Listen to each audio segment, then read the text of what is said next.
நம்ம நிறைய வெரைட்டில சட்னி எல்லாம் சாப்பிட்டு இருப்போம். ஆனா எல்லாம் இந்த தேங்காய் சட்னிக்கு ஈடாகுமா? அதுக்கு ஜார்ல ஒரு கைப்பிடி அளவு தேங்காய், 3 துண்டு இஞ்சி, 5-6 பல் பூண்டு, 3 பச்சை மிளகா, கொஞ்சமா பொட்டுக்கடலை, தேவையான அளவு உப்பு,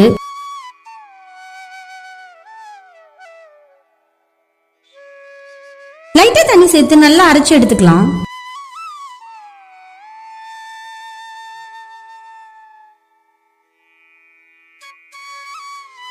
இப்ப வானல்ல கொஞ்சமா தேங்காய் எண்ணெய் சேர்த்துட்டு கடுகு, பெருங்காயத்தூள் சேர்த்துக்கலாம். கடுகு பொரிஞ்சதும் கருவேப்பிலை சேர்த்து அப்படியே ஸ்டவ் ஆஃப் பண்ணிட்டு சுட சுட இட்லி, தோசை, சேமியா கூட சர்வ் பண்ணி பாருங்களேன், சூப்பரா இருக்கும்.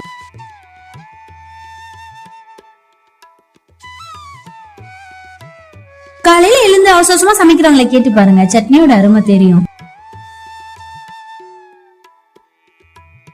Thank you for watching. Bye.